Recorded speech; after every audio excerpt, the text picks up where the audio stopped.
Would you believe Tom Holland did all of his own stunts for this scene? He trained in gymnastics as a child, did parkour as a teen, but it's his experience as a dancer that made him an ideal actor for Spider-Man. Holland spent 2 years performing on the London stage in the West End production of Billy Elliot. Okay, guys, I know that was scary, but our safety systems are working. The safety systems are completely failing. You might think that this scene was all CGI, but nope. The crew actually built a replica of the monument inside a green screen room. Impressive, right?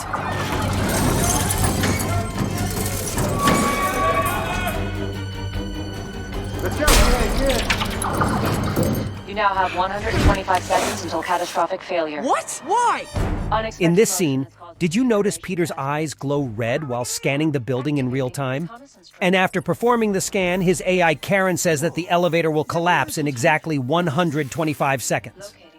Fun part is that it actually took 125 seconds in the movie, also before the elevator collapsed.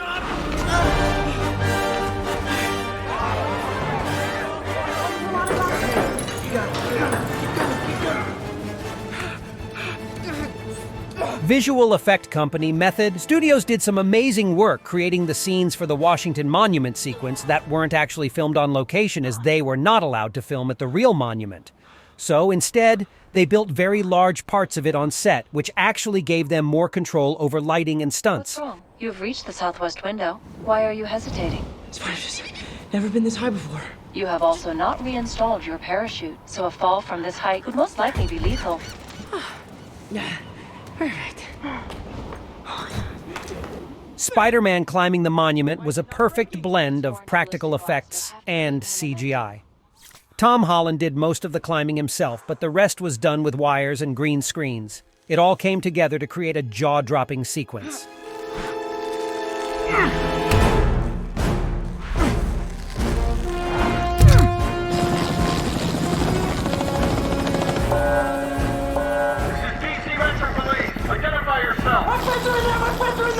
The elevator was actually a practical effect created by the production team. It looked so real, you could practically feel your stomach drop. Stand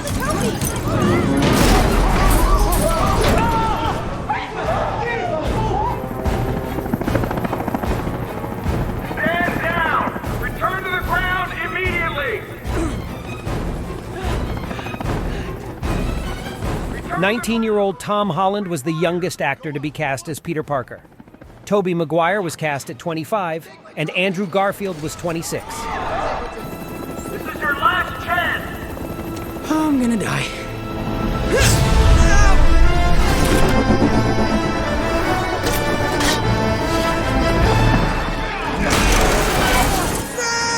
It took 25 to 45 minutes to get Tom Holland into his Spider-Man costume, depending on whether he was wearing a stunt harness or not.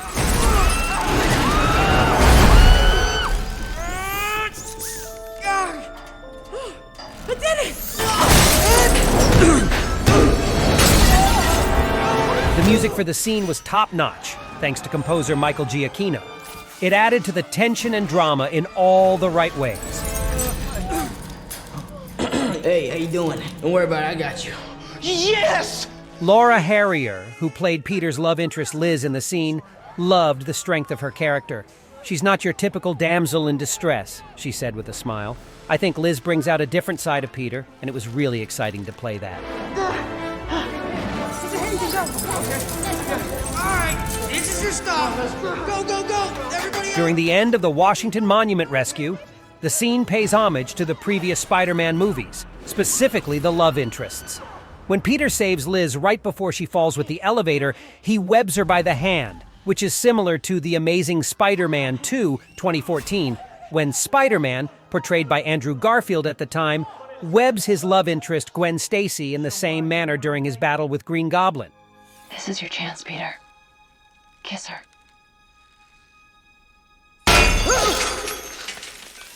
Thank you. Are you really friends with Peter Parker? I'll take those! Hold on to your seats, because the ferry scene in Spider-Man: Homecoming wasn't just another action sequence. It was one of the most complex and expensive scenes in the whole movie. The filmmakers pulled out all the stops and used a combo of practical effects and CGI to make it as epic and thrilling as possible.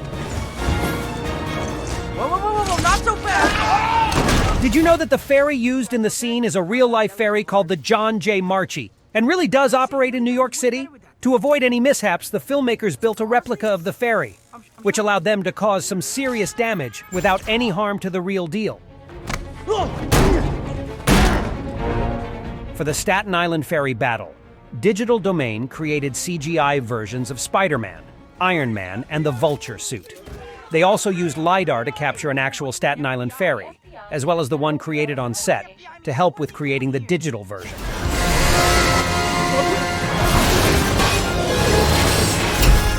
Tom Holland is a man of many talents, and did most of his own stunts in this scene. He went through a ton of training to get ready for the role, and worked closely with the stunt team to make sure everything went smoothly and safely. Get to the top deck. We're getting out of here. The ferry scene was originally planned to be even bigger and more explosive, but the filmmakers decided to scale it back to make it more believable. They wanted to create a scene that would have you on the edge of your seat, but still be grounded in reality.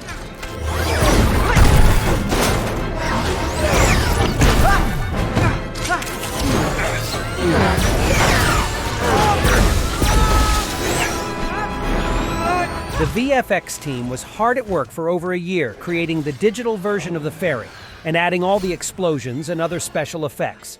They made sure to match up the practical effects with the CGI so that everything looked seamless and realistic on screen. This scene is a true testament to the dedication of the entire cast and crew, who worked tirelessly to create a thrilling and unforgettable action sequence. It's no wonder it's become such a fan-favorite moment in the movie.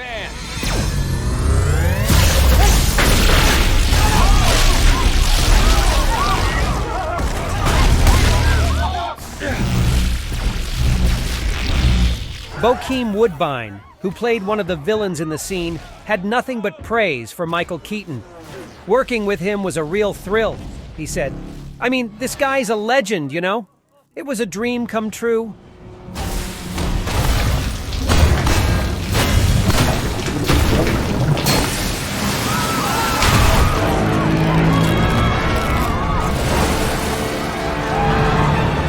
Did you know Tom Holland accidentally punched Michael Keaton while filming a scene? Keaton, in return, turned to Holland and said, "I'm Batman." That grenade! Quick grenade! Throw it! Go!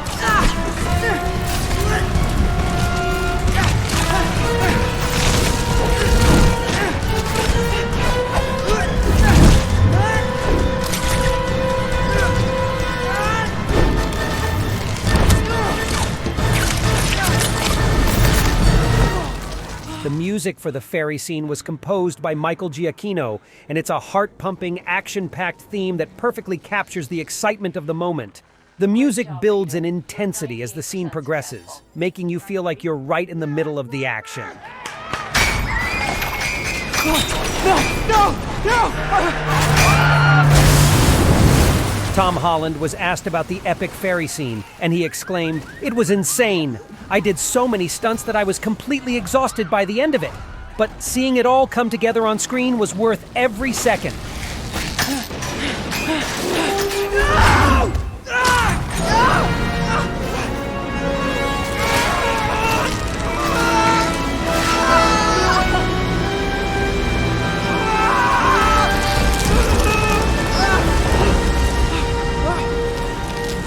What the hell?